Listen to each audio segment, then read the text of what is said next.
understanding the role of oppositions to keep the government on check. So is to support the government to be in a better position. So they need to point out these weaknesses. So after they've pointed out, they need to have a good representation. Let them do it either through parliament or any other channel to assist the government, because these are government. It's not the government that is the ruling party. So we have the opposition. Opposition is members of opposition are also members of this country. So the weakness of the government in place is the weakness of all of us. So if the opposition is able to assist in that way, I think it will be better. Actually, I believe in a dialogue.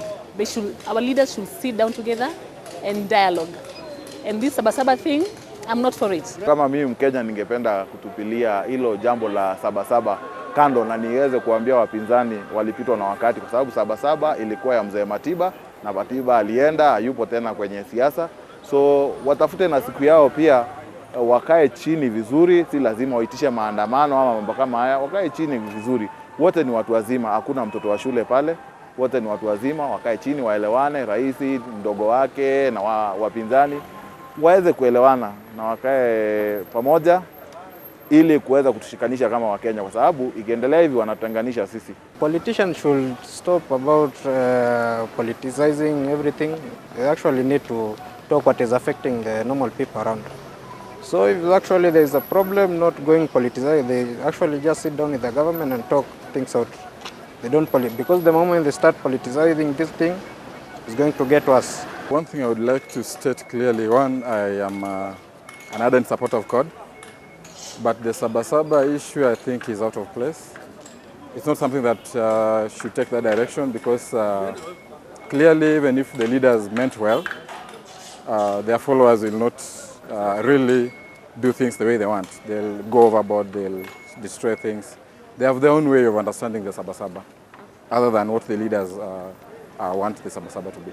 The opposition to call for dialogue, that means they have realized that there is a problem, and it's important for the dialogue to be there, but it's not be a national issue per se, but it should involve leaders from either divide, so that they can fix these problems, because calling for the dialogue, I think they have noted that there is a problem. Going to the street is not a solution, and particularly if the government have accepted to dialogue. Dialogue does not mean going shouting there. We need the leadership, both in the government and the opposition, to sit down and look into where areas, the gray areas, where we are facing problems. We should not focus on our differences, but we should focus on what will bring us together. Those people are affected. As Kenyans, we are together with them. We are going to pray for them, and also we are going to pray for security around Kenya, not only in Popokotoni, but around Kenya. First and foremost, we should pray as Kenyans. We should really go down on our knees.